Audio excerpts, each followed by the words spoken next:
Hello everyone. তো দেখো সন্ধ্যাবেলা সাজুগুজু করে রেডি হয়ে গেছি, ছেলে আর আমি। এই যে ছেলে এখানে রেডি হয়ে রয়েছে, এখানে আমিও রেডি হয়ে গেছি। একটু মেলায় যাচ্ছি ঘুরতে, ঝুলন মেলায়। তো চলো, নিচে বান্ধবী রেডি হয়ে আছে আর আমি আর ছেলে যাচ্ছি। তো ওখানে গিয়ে দেখা হবে তোমাদের সাথে, কি কি করবো মেলায় সবটাই তোমাদের সাথে শেয়ার করবো।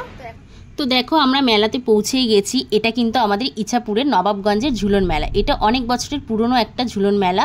এই রাধাকৃষ্ণের মন্দির যেটা রয়েছে এটা অনেক বছরের পুরনো, খুব নাম আছে এই মেলা। আর এই যে ছোট্ট একটা গোপাল দেখো কত সুন্দর দেখতে। এখানে সব বাচ্চারা বা বড়রা মানে পয়সা হাতে দিয়ে নমস্কার করছিল, তাই আমার ছেলেকেও বললাম একটু নমস্কার করে নাও।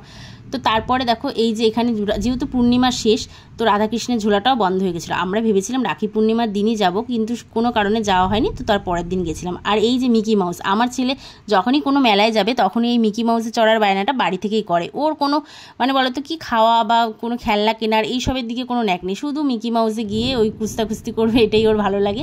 তো ওকে আমি বলছিলাম একটা টেডি নেওয়ার জন্য বা খেলনা নেওয়ার জন্য, রিমোট গাড়ি নেওয়ার জন্য। ও বলছে না, কিছুই নেবো না।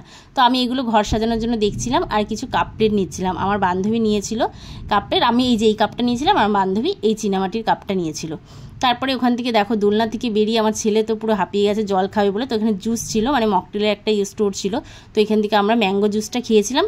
তারপরে খেয়ে দিয়ে আসার পরে ছেলের আমার মানে বিরিয়ানি ফেভারিট, তো একটা রেস্টুরেন্টে গিয়ে আমরা বিরিয়ানি খেয়ে বাড়ি চলে এসেছি। আজকে ভিডিওটা ভালো লাগলে সবাই লাইক, কমেন্ট অ্যান্ড শেয়ার করো। টাটা।